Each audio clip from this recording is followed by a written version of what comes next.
आपके बच्चे आज अपने हक के लिए लड़ रहे हैं। और इस देश का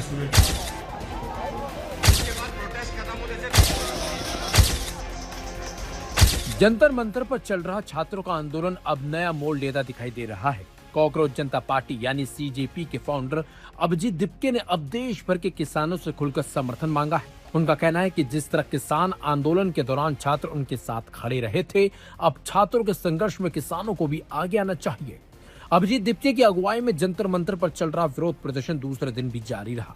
प्रदर्शनकारी नीट पेपर लीक, भर्ती परीक्षाओं में कथित गड़बड़ियों और केंद्रीय शिक्षा मंत्री धर्मेंद्र प्रधान के इस्तीफे की मांग को लेकर धरने पर बैठे हैं। लेकिन इस आंदोलन का सबसे बड़ा संदेश अब किसानों को लेकर सामने आया है। दिप्के ने कहा कि सिर्फ छात्रों की लड़ाई नहीं, बल्कि देश के भविष्य की लड़ाई है। उन्होंने किसानों से अपील करते हुए कहा कि जब किसान अपने अधिकारों के लिए सड़कों पर थे, तब छात्रों ने कंधे से कंधा मिलाकर उनका साथ दिया था। अब समय आ गया है कि किसान भी छात्रों के समर्थन में आगे आए। दिप्के ने कहा कि मैं पूरे देश के किसानों से अपील करता हूं कि वे जंतर मंतर पहुंचे और छात्रों के साथ खड़े हों। यह आंदोलन तभी मजबूत होगा जब समाज के अलग अलग वर्ग एकजुट होकर अपनी आवाज उठाएंगे। इस देश के जितने भी मजदूर हैं, मैं उन सबसे रिक्वेस्ट करता हूँ, आपके बच्चे आज अपने हक के लिए लड़ रहे हैं। वो सभी किसान नेता, वो सभी किसान भाई, सभी मजदूर अभी के अभी जंतर मंतर पहुंचे। हम कल दोपहर से यहाँ पर रुके हुए अपने हक के लिए। 12 से ज्यादा स्टूडेंट्स ने सुसाइड करी है। हम उनके लिए न्याय मांग रहे हैं। जब किसान अपने हक के लिए लड़ रहा था, तब मैं खुद सिंघू बॉर्डर पर था। जब किसान अपने हक के लिए लड़ रहा था, तब यहाँ जो जितने भी भाई है, वो कई सारे भाई खुद सिंघू बॉर्डर पर थे। तो जब आप अपने हक की लड़ाई लड़ रहे थे, हम आपके साथ थे। आज हम आपसे रिक्वेस्ट करते हैं, हमारा साथ देने आप भी आइए। ये लड़ाई आपके सहयोग के बिना पूरी नहीं होगी। ये लड़ाई आपके सहयोग के बिना आगे नहीं जा सकती। और धर्मेंद्र प्रधान का इस्तीफा, मुझे लगता है अगर किसान, इस देश का किसान हमारा साथ दे तो धर्मेंद्र प्रधान को तो इस्तीफा देना पड़ेगा। तो इस देश के सभी किसान भाइयों से मेरी रिक्वेस्ट है, हाथ जोड़कर आइए, इस देश के बच्चों का साथ दीजिए। जैसा इस देश के बच्चों ने आपका साथ दिया था किसान आंदोलन के वक्त, अब वक्त आ गया है, आप इस देश के बच्चों का साथ दीजिए और हमारे आंदोलन का साथ दीजिए। धन्यवाद। जय किसान, जय किसान। दिप्के ने लोगों से भी जंतर मंतर पर आने की अपील की। उन्होंने खास तौर पर नीट री एग्जाम में शामिल हुए छात्रों से कहा कि परीक्षा खत्म होने के बाद वे सभी आंदोलन में शामिल हों और अपनी आवाज बुलंद करें। उनका कहना है कि आंदोलन का मोर्चा संभाला गया है, लेकिन व्यापक जन समर्थन के बिना ये लड़ाई सफल नहीं हो सकती। इसी बीच अभिजीत दिप्के ने धरना स्थल पर अव्यवस्थाओं को लेकर भी नाराजगी जताई। उन्होंने आरोप लगाया कि प्रदर्शनकारियों को मूलभूत सुविधाओं से वंचित किया गया है।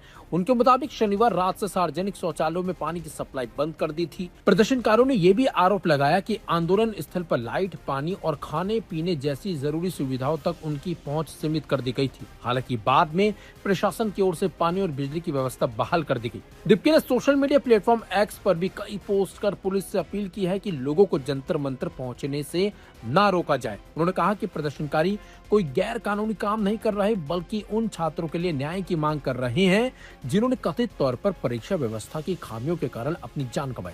आपको बता दें कि पुलिस ने शनिवार शाम 5 बजे तक प्रदर्शन की अनुमति दी थी, लेकिन बावजूद इसके प्रदर्शनकारी जंतर मंतर पर डटे रहे थे। देर रात पुलिस ने जगह खाली करने के लिए कहा, लेकिन प्रदर्शनकारी वहां पर मौजूद रहे और प्रदर्शन जारी रहा। अभिजीत दिप्के का कहना है कि बातचीत के रास्ते अभी भी खुले हैं। अगर सरकार जवाबदेही तय करे और शिक्षा मंत्री धर्मेंद्र प्रधान इस्तीफा दे दें तो समाधान निकल सकता है। फिलहाल उनकी सबसे बड़ी कोशिश यही है कि छात्रों के आंदोलन को किसानों का समर्थन मिले और ये आंदोलन एक बड़े जन आंदोलन का रूप ले सके। मिनिस्टर है, वो अपनी कुर्सी पर बैठा रहेगा और इस देश का स्टूडेंट ऐसा ही मरता रहेगा। क्या आप लोग चाहते हो ऐसे ही चलता रहे? क्या आप लोग चाहते हो ऐसे ही चलता रहे? अगर आप लोग चाहते हो कि स्टूडेंट नहीं चाहिए, अगर आप चाहते हो कि धर्मेंद्र प्रधान की कुर्सी जानी चाहिए, तो पहले अपनी कुर्सी से उठिए, अपने सोफा से उठिए, अपने काउच से उठिए और आइए जंतर मंतर। अगर आप जंतर मंतर नहीं आएंगे तो आपको कोई हक नहीं है इस सरकार को कोसने का। अगर आप खुद एक्शन नहीं ले सकते, अगर आप खुद अपने घरों से बाहर नहीं निकल सकते, तो ऑनलाइन रैंट करने का कोई मतलब नहीं है। मौका मिला है, मौका मिला है चीजें बदलने का, मौका मिला है सिस्टम बदलने का, मौका मिला है देश में अकाउंटेबिलिटी लाने का। मौका मिला है धर्मेंद्र प्रधान को बाहर निकालने का। ये मौका आपके पास है, इस मौके को जाने मत दीजिए। अपनी कुर्सी से उठिए, अपने सोफा से उठिए और आइए जंतर मंतर। आपके खाने का इंतजाम यहाँ पर कई सारे लोग कर देंगे। लंगर से खाना आ रहा है, टेंशन मत लीजिए। पूरी रात यहाँ बैठेंगे। मैं यहाँ स्टेज पर सोया था, कई सारे दोस्त थे जो यहाँ सड़क पर सोए थे। कोई टेंशन नहीं है, डरिए मत। कब तक डर डर कर जिएंगे? पिछले 10-12 साल से डर डर कर ही तो जी रहे हैं ना। और कितना डर कर जिएंगे? ऐसे डर कर जीने का क्या पॉइंट है? हमारा देश भाई किसी एक पार्टी का नहीं है, हमारा है ना।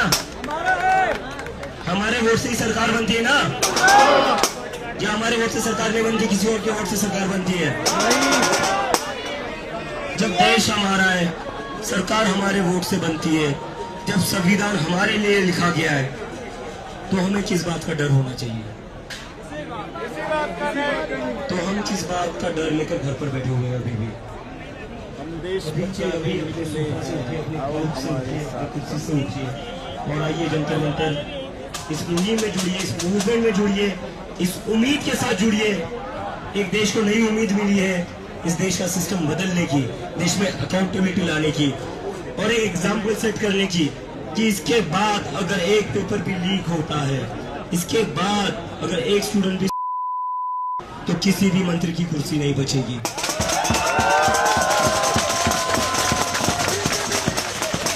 चाहे वो भले ही प्रधानमंत्री क्यों ना हो। एक चांस मिला है एग्जाम्पल सेट करने का, ये चांस जाने मत दीजिए। अगर हमने ये चांस जाने दिया तो ये जो बच्चे हैं जो आज स्कूल में, वो हमें कभी माफ नहीं करेंगे।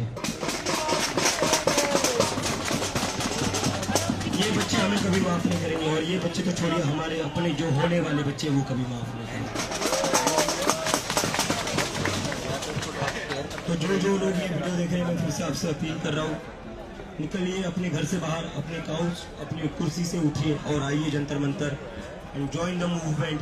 यहाँ पर देश का भविष्य बचाने के लिए हम लोग जुड़े हुए हैं। Thank you.